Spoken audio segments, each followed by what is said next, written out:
Sejam muito bem-vindos. Como parte do curso Formação em Direitos Humanos e Cidadania, Teoria e Prática, hoje temos a oportunidade de conversar com o Eduardo Suplicy, economista, professor da Fundação Getúlio Vargas e atualmente vereador na cidade de São Paulo. Também foi deputado estadual, deputado federal e senador por 3 mandatos. É o principal defensor da renda básica de cidadania, tema do nosso bate-papo. Seja muito bem-vindo, Suplicy, é um prazer recebê-lo. Para mim, Kellen Reis, é uma honra mais uma vez colaborar aqui com a Escola de Governo. Ao longo desses 26 anos, muitas vezes eu fui honrado para fazer palestras, dar aulas na Escola de Governo e sempre o fiz com muito entusiasmo. Que bom, que bom. Bom, há muito o que se falar sobre esse assunto, mas eu acho que primeiro a gente precisa entender melhor o que é a Renda Básica de Cidadania, RBC. Refere-se ao direito de toda e qualquer pessoa, não importa sua origem, raça, sexo, idade, condição civil ou mesmo socioeconômica, de participarmos todos da riqueza comum de nossa nação através de uma renda que, na medida do possível, com o progresso do país, será suficiente para atender às necessidades vitais de cada pessoa. A ninguém será negado. Mas no Brasil, até mesmo para os estrangeiros, aqueles estrangeiros residentes há 5 anos ou mais no Brasil, diz a lei, terão o direito também à renda básica de cidadania.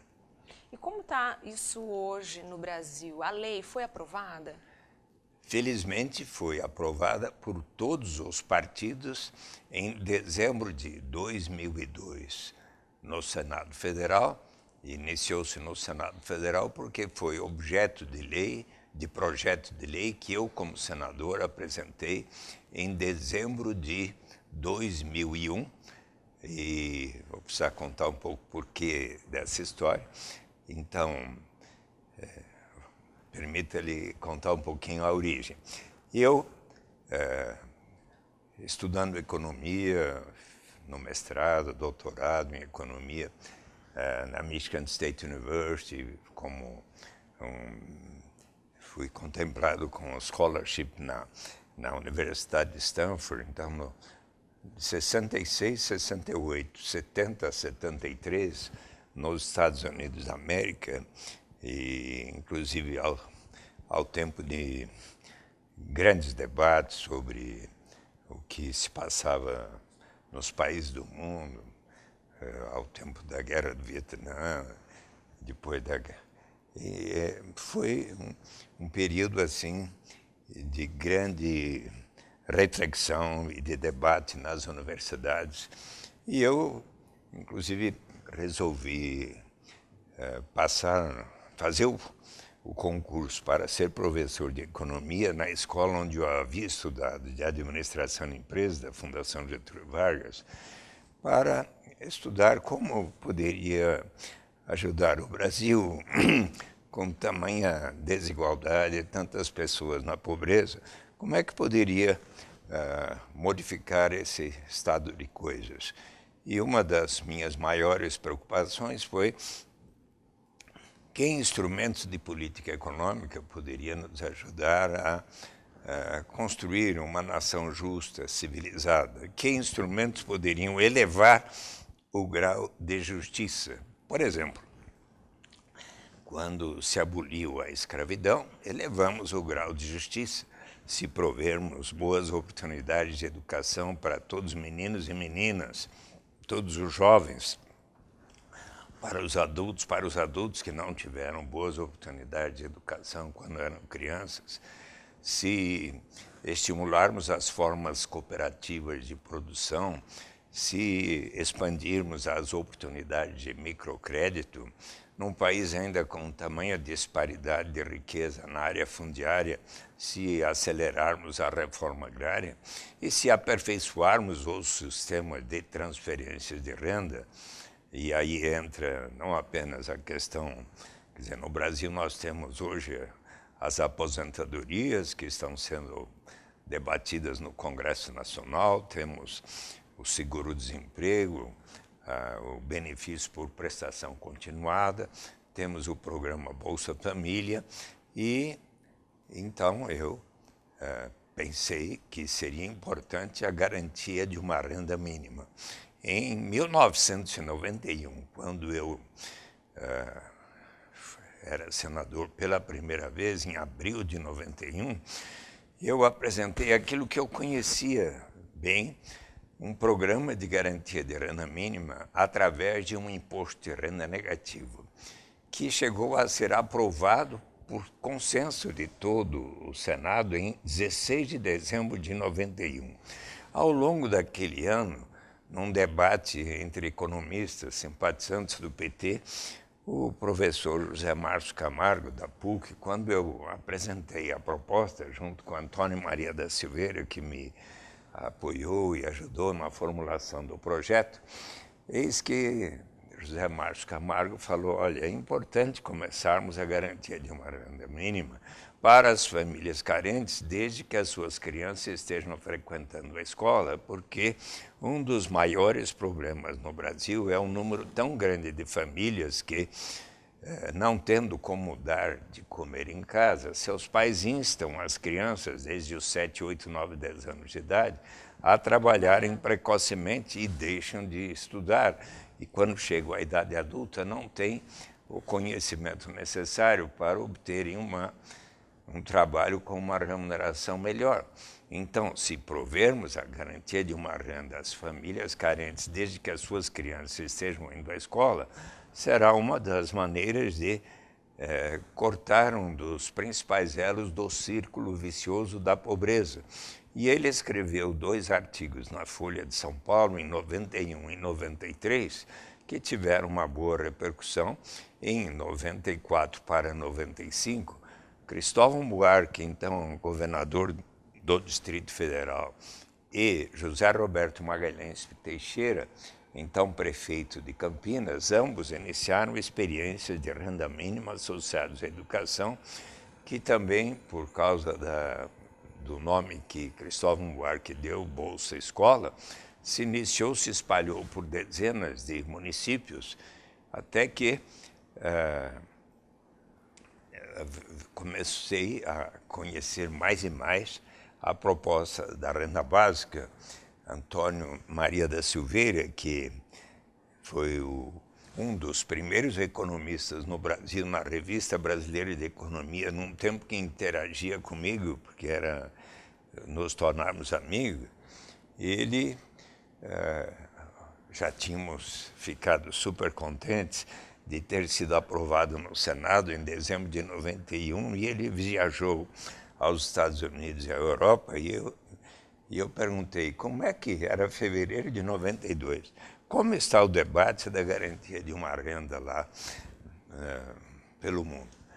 Ele me disse, olha, agora o que estão falando é da renda básica incondicional. E me deu o livro Ethical Foundations for Radical Reform, Fundações Éticas para uma Reforma Radical.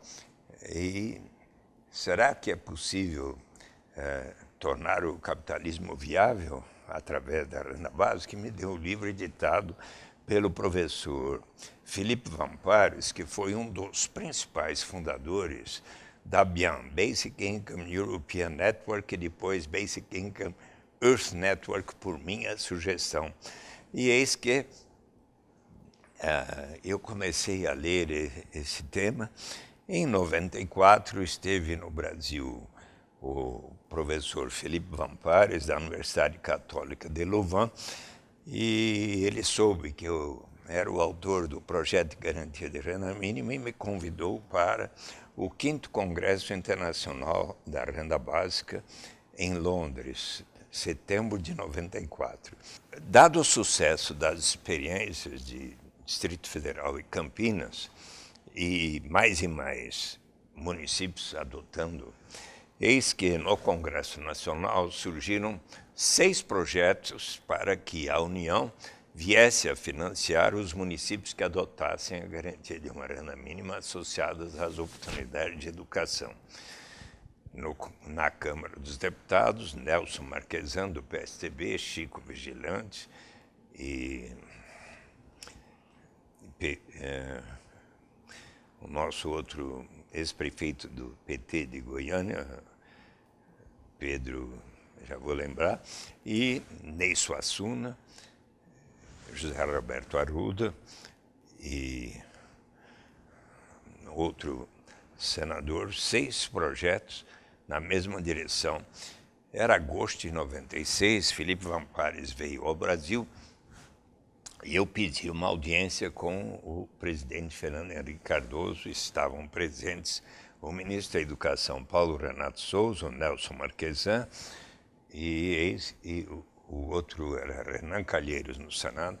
E então, Felipe Vampares disse ao presidente Fernando Henrique Cardoso: o objetivo maior será um dia chegarmos à renda básica incondicional, mas iniciar a garantia de uma renda relacionando as oportunidades de educação constitui um investimento em capital humano. Fernando Henrique, então, deu o sinal verde para que aqueles projetos de Nelson Marquesan, apensados os outros que eu mencionei, Pedro Wilson era o outro deputado do PT que tinha apresentado, então, isto é uma boa iniciativa e um bom caminho até chegarmos à renda básica. Então, assim foi aprovado em 97, sancionado o projeto de lei 9.533, segundo o qual a União Federal financiaria em 50% os municípios que adotassem a garantia de uma renda associada às oportunidades de educação.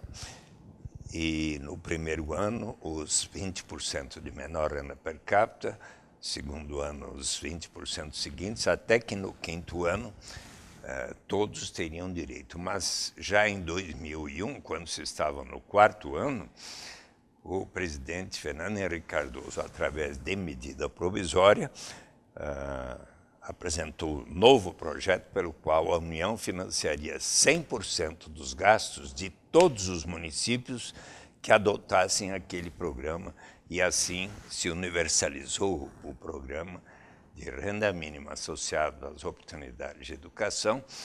A lei, essa nova lei, passou a se chamar, por iniciativa de Fernando Henrique Cardoso, José Roberto Magalhães Teixeira, porque havia o pioneiro falecido, o prefeito Grama de Campinas, e passou a ser dada a designação dada pelo outro pioneiro, Cristóvão Buarque, Bolsa Escola.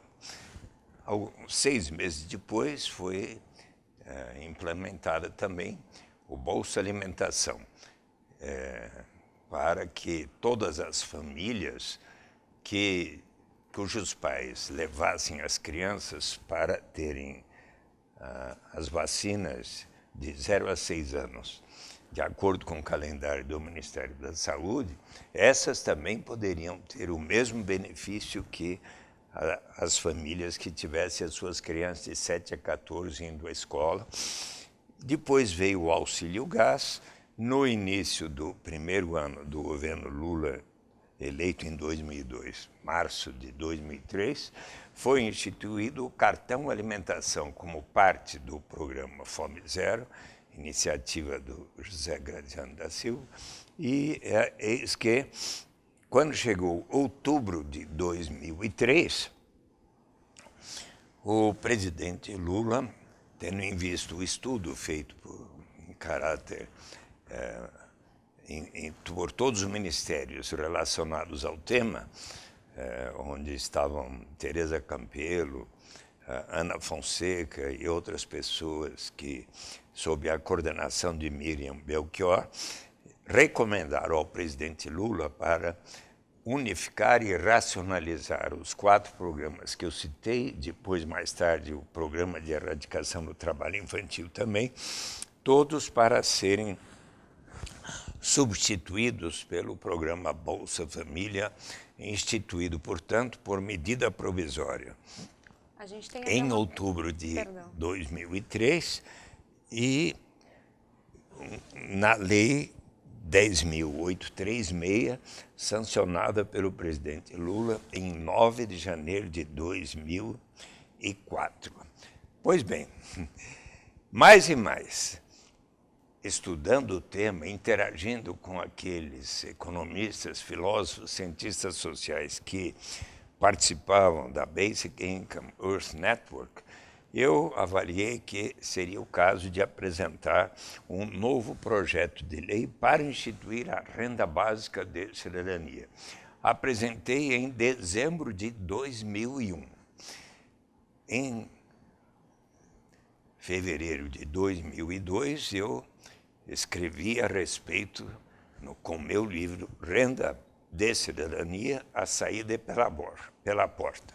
Quando foi designado o relator da proposta de lei para instituir o programa de renda básica de cidadania, foi escolhido o relator o ex-senador Francelino Pereira, ex-presidente da Arena, ex-governador de Minas Gerais, que um dia se tornou famoso porque disse: "Que país é este?" E ele, muito seriamente, com respeito a mim, disse: "Eduardo, eu quero estudar bem a sua proposta. Tenho 81 anos, não vou ser mais candidato e quero estudar seriamente." E o fez, leu o meu livro. E daí disse: "Eduardo, muito boa a sua proposta, mas você precisa torná-la compatível com a Lei de Responsabilidade Fiscal.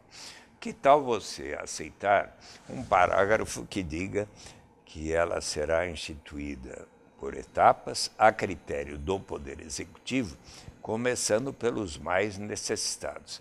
E graças a ter aceito que a renda básica de cidadania será instituída por etapas, a critério do Poder Executivo, começando pelos mais necessitados, como o faz o Bolsa Família, eu achei positivo e aceitei, e graças a isso é que o Senado Federal, por consenso de todos os partidos, em dezembro de 2002, e a Câmara dos Deputados, em dezembro de 2003, aprovaram a lei que institui a renda básica de cidadania gradualmente, e foi ao presidente Lula para sancionar ou não. Eu me lembro de ter conversado com o então ministro da Fazenda, Antônio Palocci, que disse ao presidente Lula como é para ser instituído gradualmente, é factível, pode sancionar. E no dia 8 de janeiro de 2004, numa linda cerimônia, onde inclusive a maior autoridade sobre o tema foi convidado para vir ao Palácio do Planalto, o professor Felipe Vampares, da Universidade Católica de Louvain, então, e eu fiquei super feliz, o presidente Lula sancionou a lei. Aproveito então o gancho para te perguntar o que você acha que falta para estabelecermos a renda básica de cidadania em todo o Brasil. É importante que, para isso, nós compreendamos bem o que é o programa Bolsa Família, visto como um estágio em direção à renda básica de cidadania.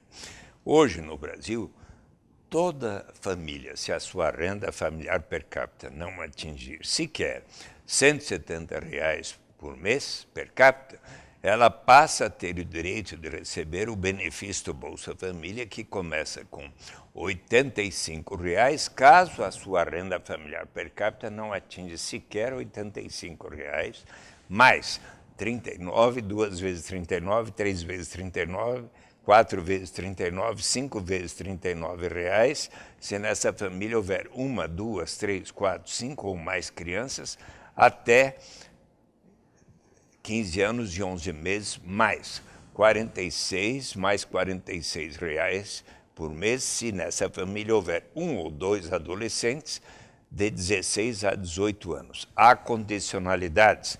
Se a mãe estiver grávida, deve fazer o pré-natal na rede pública de saúde até que nasça o nenê, e durante esses 9 meses ela tem direito também aos R$ 39 por criança.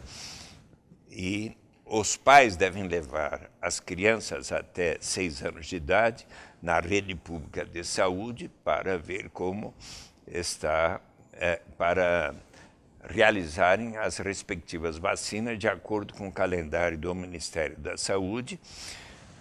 as crianças de 7 a 15 anos e 11 meses precisam frequentar ao menos 85% das aulas nas escolas e também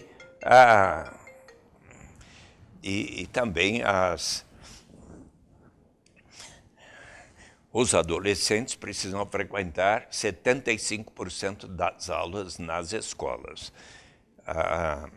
A presidenta Dilma, de 2012 para 2013, instituiu o Brasil Carinhoso, que complementa o Bolsa Família da seguinte forma: numa família que está dentro dos parâmetros que eu acabo de descrever, se somarmos a renda da família, isto é, do pai, da mãe, de quem mais tiver renda na família, e os benefícios do Bolsa Família, como eu acabo de descrever, se somarmos isto e dividirmos pelo número de pessoas na família e não se alcançar ao menos R$ 85 per capita, o governo da União complementará o que falta para que naquela família se tenha pelo menos R$ 85 per capita. Note que esses R$ 85 per capita seria o valor considerado para prover o mínimo para superar a pobreza extrema. Mas este valor já está defasado, deveria ser algo já em torno de R$ 130 per capita. E este é o programa Bolsa Família que funciona hoje. Teve 3,5 milhões de famílias beneficiárias em dezembro de 2003, foi aumentando até o máximo de 14.204.000 em julho de 2015. Ao longo de 2016, sempre esteve acima de 13.900.000 famílias e cerca de 14 milhões de famílias significa, se calcularmos 3,5 pessoas por família em média, isso dá quase 1/4 dos 207 milhões de brasileiros e brasileiras que somos hoje.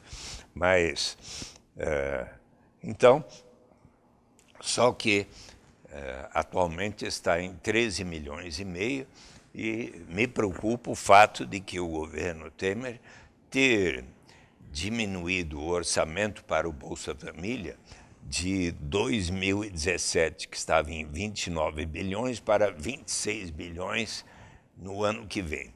Então, eu fico pensando como é que o ministro da Fazenda, Henrique Meirelles, segundo uma entrevista dada 2, 3 dias atrás, disse que ele agora, como potencial candidato à presidência, vai dar atenção aos programas sociais. De que maneira? Diminuindo o Bolsa Família? Eu acho um pouco estranho. Pois bem, eu acabo de lhe explicar o programa Bolsa Família. Como será, então, o programa Renda Básica de Cidadania? Vamos supor que tenha a equipe de governo, o IPEA, o grupo de trabalho que a Fundação Perseu Abramo acaba de instituir este ano. A primeira reunião se deu em julho passado, 25 de julho. Nós vamos ter uma outra reunião em janeiro próximo para estudar como será possível caminhar em direção à renda básica de cidadania. Há estudos, por exemplo, que mostram que se uníssemos o salário família mais o Bolsa Família mais a isenção de impostos permitida às famílias mais ricas, aos pais de maior renda, para cada dependente, que é um valor maior do que os 2 outros programas, se uníssemos os 3, já daria para iniciar um benefício básico infantil para todas as pessoas até 16 anos. Quem sabe, fazendo outros estudos sobre as transferências existentes, se poderia chegar à renda básica incondicional. Então, vamos supor que o presidente, depois destes estudos, viesse a anunciar nesta semana de Natal de 2017. A partir de janeiro de 2018, todas as pessoas no Brasil, não importa a sua origem, raça, sexo, idade, condição civil ou mesmo socioeconômica, passaremos todos a ter o direito de receber uma renda suficiente para atender às necessidades vitais de cada um, como um direito de participarmos da riqueza da nação, inclusive aos estrangeiros aqui residentes há 5 anos ou mais. A ninguém será negado. Lhe pergunto, Keren, o que foi mais fácil de compreender? Me diga sinceramente. O programa Bolsa Família, falta ainda dizer, vamos começar com R$100 por mês, para ser um pouco melhor do que o Bolsa Família, que pagava R$85 por mês, mas um dia vai ser 200, um dia 500, um dia 1.000, mais e mais com o progresso da nação. O que foi mais fácil de compreender, Kenny? O programa Bolsa Família ou a renda básica de cidadania igual para todos? Posso dizer que foi a renda básica. A renda básica é muito mais fácil de compreender. Primeira vantagem. Mas há outras. Eliminamos inteiramente qualquer burocracia envolvida em ter que saber quanto cada um ganha no mercado formal, isto é, na carteira de trabalho assinada ou em qualquer atividade que façamos informalmente. Se uma mãe toma conta das crianças do vizinho e no dia seguinte recebe um trocado, não precisa qualquer pessoa declarar quanto ganha e qual o seu patrimônio acumulado. Eliminamos qualquer estigma ou sentimento de vergonha de uma pessoa precisar dizer eu só recebo tanto, por isso mereço tal complemento de renda. Eliminamos o chamado fenômeno da dependência que acontece quando se tem um sistema que diz quem não recebe até certo patamar tem o direito de receber tal complemento. E a pessoa está por decidir, vou ou não iniciar essa atividade que vai me render esse tanto. Mas se eu iniciar essa atividade, receber esse tanto, e daí vem o governo e me retiro o que eu estava recebendo naquele programa, eu talvez desista e entre na armadilha da pobreza ou do desemprego. Mas se todos iniciarmos da renda básica em diante, sempre haverá o estímulo ao progresso. E será que não vai causar ociosidade? O que é que vamos fazer com aquelas pessoas que têm uma tendência inarredável à vagabundagem? Será mesmo que vai ocorrer isso? Pensemos um pouco em todos nós, seres humanos, mulheres e homens. Todos nós amamos realizar uma porção de atividades mesmo sem remuneração no mercado. As mães, quando estão dando de mamar para seus nenês, qualquer hora do dia, da noite, da madrugada, com todo o amor. Nós, pais e mães, quando estamos cuidando de nossas crianças para que bem se desenvolvam, se alimentem, não se machuquem, com todo o amor. Quando nossos pais e avós são mais idosos, precisam da nossa atenção, ali estamos. Nas associações de bairros, nas igrejas de todas as denominações, nos centros e diretórios acadêmicos, quantos de nós não estamos sempre realizando uma série de atividades porque nos sentimos úteis para a comunidade? Quando Vincent van Gogh e Amedeo Modigliani pintaram as suas obras, saíam pelas ruas para tentar vendê-las. Mal conseguiam, ambos ficaram doentes, morreram precocemente. Hoje as suas obras são vendidas por milhões de dólares. A Constituição brasileira assegura o direito à propriedade privada, o que significa que aquela pessoa que detém a propriedade de uma fábrica, de uma fazenda, de um hotel, de um banco, de um restaurante, títulos financeiros, propriedades imobiliárias, estas pessoas têm o direito de receber os rendimentos do capital na forma de lucros, juros, aluguéis.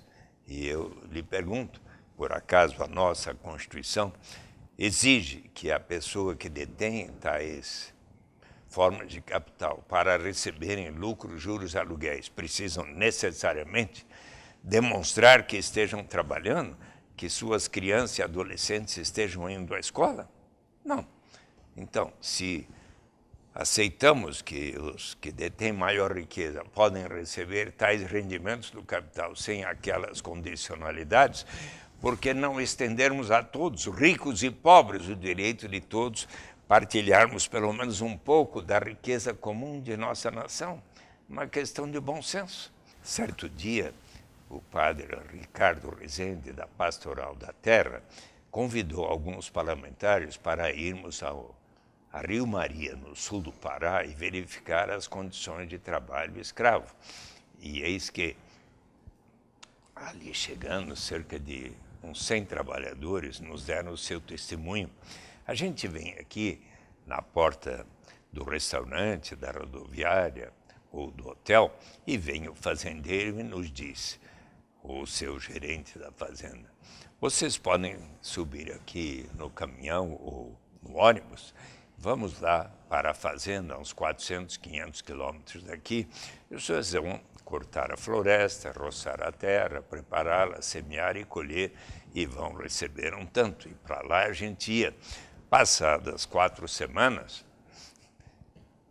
nós perguntávamos ao gerente da fazenda, preciso receber, preciso mandar dinheiro para a família, trabalhei um bocado. Bom, por enquanto você está devendo. Como estou devendo? Você comprou aqui na venda mais do que o que tem direito de receber. Bom, se for assim, eu vou embora. Se quiser ir embora, vai levar um tiro. E muitos levavam tiros. Para aquela moça que, às vezes, por falta de alternativa para dar de comer em casa para suas crianças, para sua avó, resolve vender o seu corpo. Para aquele rapaz que, pelas mesmas razões, não conseguindo ajudar no orçamento de casa, resolve se tornar o aviãozinho da quadrilha de narcotraficantes, como o Homem na Estrada, o personagem do Mano Brown, dos Racionais MCs. Estas pessoas, o dia que houver para si, cada membro da sua família, uma renda básica suficiente para atender às suas necessidades vitais, essa pessoa vai ganhar o direito de dizer, não, agora eu não vou aceitar essa única alternativa que me surge pela frente, mas que vai ferir a minha dignidade, colocar minha saúde e vida em risco. Agora eu posso esperar um tempo, quem sabe fazer um curso aqui na escola de governo, até que surja uma oportunidade mais de acordo com a minha vocação, a minha vontade. É neste sentido, pois, que a renda básica de cidadania elevará o grau de liberdade e dignidade para todos. O que você achou da proposta? Esse fechamento foi sensacional. Suplicy, com certeza nós teríamos muito ainda o que conversar. Esse tema é de extrema importância e é sempre muito atual, mas nós precisamos encerrar a nossa conversa. Só falta, será que em algum lugar do mundo foi adotado? Foi adotado. No início dos anos 60, o prefeito de uma pequena vila de pescadores, chamada Bristol Bay, observou que de lá saía uma grande riqueza na forma da pesca. Mas boa parte da população ainda era muito pobre. Então ele disse, vamos criar um imposto de 3% sobre o valor da pesca para instituir um fundo que a todos pertencerá. Mas o imposto sou contra. Enorme resistência, demorou 5 anos para persuadir a comunidade. Uma vez instituído, deu tão certo que 10 anos depois ele se tornou governador do estado do Alasca, Jay Hammond. O Alasca, ao final dos anos 60, como nós na camada pré-sal do Atlântico recentemente, encontrou enorme reserva petrolífera. Então, disse o governador Jay Hammond, em 1976, aos 300 mil habitantes do Alasca, hoje 750 mil. Nós precisamos pensar não apenas na geração presente, mas na vindoura, porque o petróleo, como outros recursos naturais, não é renovável. Vamos separar pelo menos 25% dos royalties decorrentes à exploração dos recursos naturais para instituir um fundo que a todos pertencerá. E ele, desta vez, quis que todos votassem, debatessem e votassem. 76 mil disseram sim, 38 mil não, 2-1 venceu. E então, aqueles 25% dos royalties passaram a ser investidos em US Bonds, títulos de renda fixa, ações de empresas do Alasca, contribuindo para diversificar a sua economia, dos Estados Unidos internacionais, inclusive de 150 empresas brasileiras, o que significa que nós contribuímos para que isso exista lá, empreendimentos imobiliários. O fundo evoluiu de $1 bilhão no início dos anos 80 para 60 bilhões de dólares hoje. E vamos supor que, Ellen Reis, se você estivesse residindo no Alasca um ano ou mais, única exigência, entre 1º de janeiro e 31 de março, você teria preenchido um formulário. Sou Kellen Reis, trabalho aqui nesta escola de governo. Se eu viajei no ano passado, foi para tal e qual motivo, fui ver no Alasca como funcionava esse sistema, achei tão bom, escrevi ao presidente do Brasil, ele agora está adotando aqui. Então, eu preencho por suas crianças, igual para todos, e então, com poucas informações adicionais, você, ao terminar, 2 pessoas testemunham que lhe conhecem, essa declaração é verdadeira, e ao final de setembro ou começo de outubro, por transferência eletrônica na sua conta bancária ou por cheque enviado à sua residência, se lá você estivesse, teria recebido nos primeiros anos 80, 300, 400 e pouco. Em 2008, quando o preço do petróleo foi lá para cima, foram 3.286 dólares por pessoa, pai, mãe, 3 crianças, seriam 16.300 dólares por pessoa.